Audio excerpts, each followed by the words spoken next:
Fala Futebolaço, eu sou o Dieguinho. Bom, galera, tá entrando no ar a nossa primeira edição aí desta segunda-feira.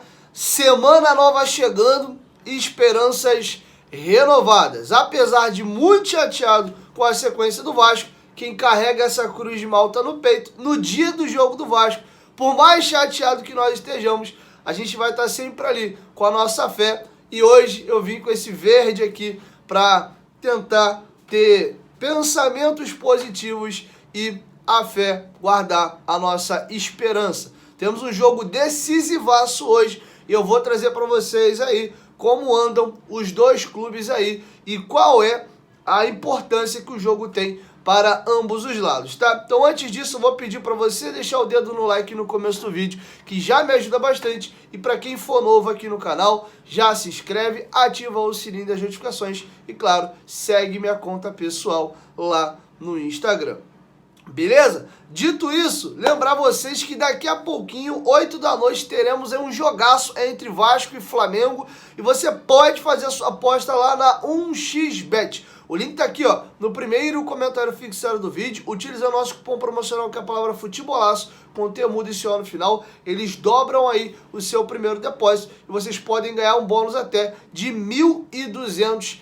A 1xBet é uma gigante mundial, empresa séria, com muita credibilidade, tá com a gente aqui desde 2019, tá? Pensou em apostas, pensou em 1xBet, e vocês ainda vão ajudar aqui o meu trabalho, beleza? Tem apostinha para fazer, sei que vocês conhecem outras bets também, mas para ajudar aqui o trabalho do Dieguinho, fortalece a gente lá na 1xBet, beleza? Bom, galera, esse vídeo de hoje vai ser uma espécie aí de pré-jogo.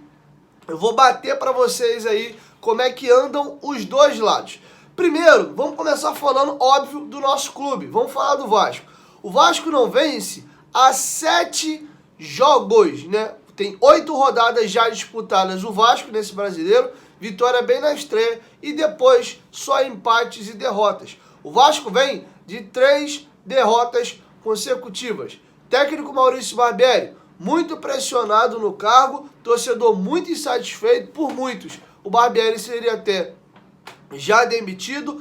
A SAF do Vasco, que interfere no ambiente, pressionada, questionada. Por que alguns compromissos não estão sendo honrados? A janela abre agora dia 3, daqui a menos de 30 dias. Para ser específico, daqui a 28 dias a janela abre.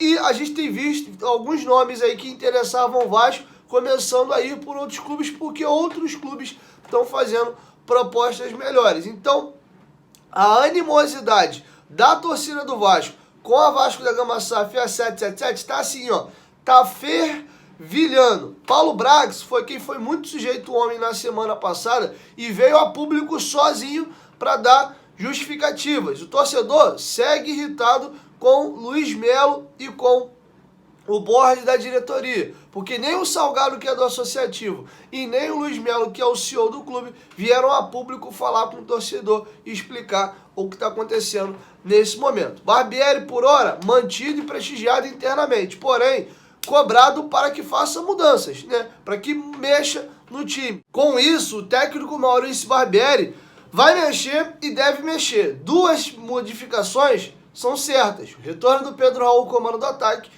e o Puma Rodrigues na lateral direita. O GE confirmou a informação do Pedrosa. A princípio, o técnico deve ir para uma formação de 3 zagueiros, jogando com Capasso, Robson e Léo, formando ali o seu tripé de zagueiros. Porém, até agora, o Vasco não divulgou a lista de relacionados. A princípio, Marlon Gomes e Andrei não estão relacionados, mas é um clássico, é um jogo decisivo, é um jogo importante e por hora o Vasco faz suspense, não divulga a lista de relacionados. Já vi muitas coisas acontecerem em cima da hora, muito em função também de ser clássico. Então os times ali escondem as suas prováveis escalações e o Vasco, como tem muitos si, né? Então o Vasco tá dando uma segurada aí, quem sabe, para tentar surpreender o Flamengo no próximo jogo. O GE e o Pedrosa colocam que o Vasco joga com Léo Jardim, Capasso, Robson e Léo. Nas alas aqui, num 3-4-3, jogando Piton e Pulmão Rodrigues, 2 volantes por dentro, Jair Galarza e um tripé de atacantes. Orelhano ganha a vaga do PEC na direita, Pedro Raul centralizado e Alex Teixeira na ponta esquerda. Esse é o provável time do Vasco. Porém, temos aí algumas situações duvidosas, como por exemplo, Egnaldo não treinou no último dia agora, sentiu um desconforto e é dúvida. Dúvida não é certeza de que ele não vai para o jogo, mas tanto ele como o Barros tiveram incômodo aí e estão balançando para talvez não serem relacionados para o jogo contra o Flamengo. Zé Gabriel veio treinando bem, tem a possibilidade de ganhar uma oportunidade e entrar na lista de relacionados. Alguns outros jogadores, o Carabajal durante a semana foi testado nessa função mais adiantado para ele ser o meia, mais naquela formação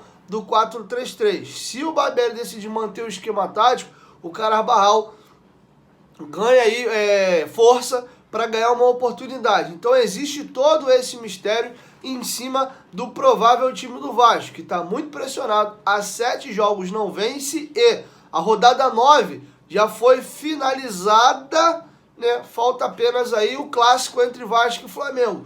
Provisoriamente, o Vasco caiu ainda mais, ele é o vice-lanterna. E se ele não vencer o Flamengo hoje, ele vai se consolidar ainda mais na zona de rebaixamento, vai ficar pela 3ª rodada consecutiva, virando vice-lanterna. O próximo jogo é no domingo contra o Inter, lá no Beira-Rio, que também está pressionado, né, com o Mano Menezes balançando bastante no cargo. Então uma vitória hoje é fundamental.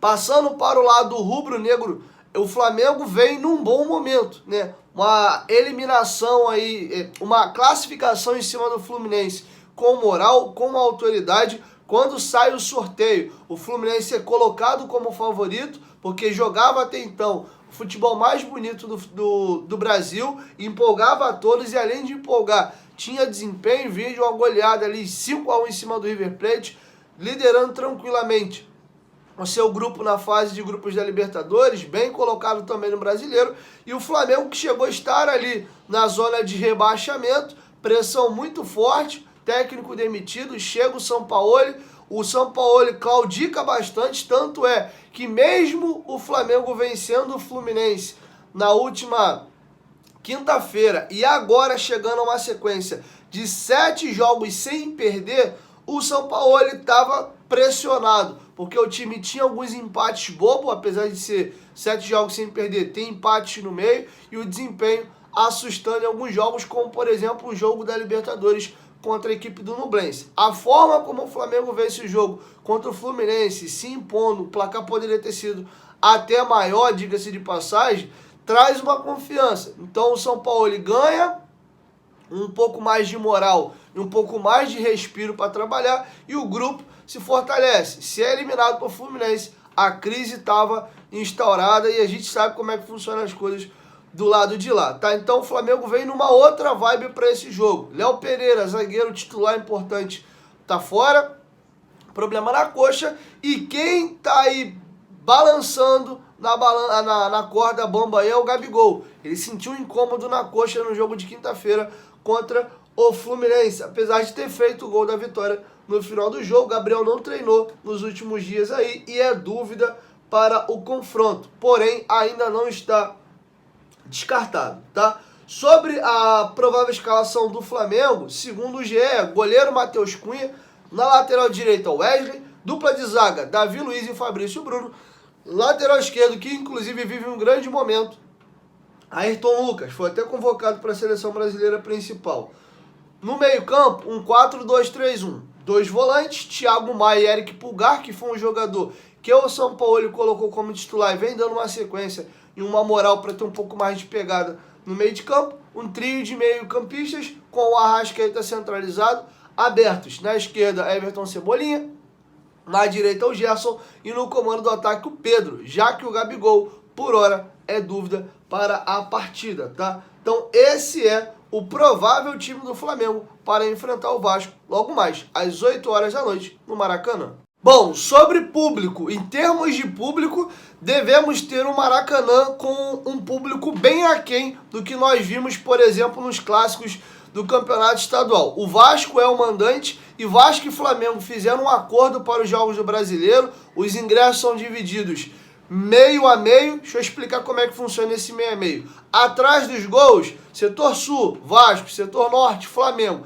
A parte do meio do campo é livre, aberta ao público. Então, você libera a venda de ingressos ali, sendo que como é que funciona? O mandante, ele vende o seu ingresso alguns dias antes. Então, o torcedor mandante, nesse caso nós somos o mandante, você tem o teu espaço todo para você comprar ali, que é o sul, e a parte do meio ali, que é o Maracanã+, você pode ir comprando também. Então, nesse balanço, nem sempre dá esse meio a meio, porque uma torcida acaba comprando mais que a outra na parte no meio ali do campo.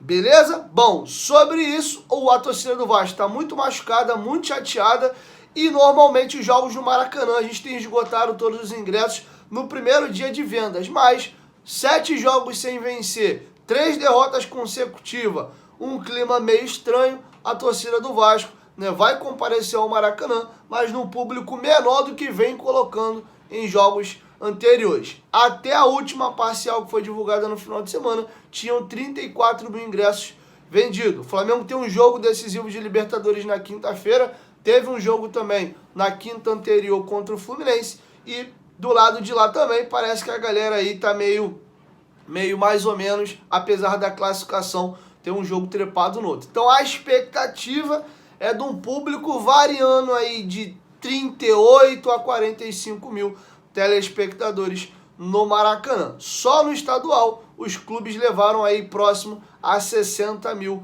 torcedores, tá? Então é isso, galera. Assim a gente encerra a nossa primeira edição. Quero te ouvir. Deixa a sua opinião aqui embaixo nos comentários. Da nossa parte, vencer, vencer, vencer, vencer, vencer, vencer é o que sobrou pra gente. Se a gente quiser, ó, dar uma respiradinha no brasileiro. Da parte deles, vencer um clássico é sempre importante. Flamengo vencendo, chega na quinta colocação, mas uma derrota aí não vai ter o mesmo reflexo do que uma derrota do lado de cá. Vão continuar pressionados, vai se apertar. O Flamengo deixaria uma oportunidade de encostar ali e entrar no G5, mas agora uma classificação contra o Fluminense, tem um jogo de Libertadores no meio da semana, vão ficar irritados também do lado de lá, mas vai ser levado meio que no mais ou menos. Já do Vasco não, mais uma pancada agora, 4 derrotas consecutivas, o time afundado na zona de rebaixamento, agora vice-lanterna, podendo ser lanterna na próxima rodada, se o Curitiba vencer, o Vasco perder, então o negócio vai esquentar de vez. As organizadas prometeram aí apoio total no jogo e cessar os protestos nessa semana, mas uma derrota, meu amigo, semana que vem o clima vai ficar muito pesado, beleza? Então é isso, 1, 2, 3, futebolaço, tamo junto, família, e logo mais aí na parte da tarde eu chego com a nossa segunda edição. Tamo junto.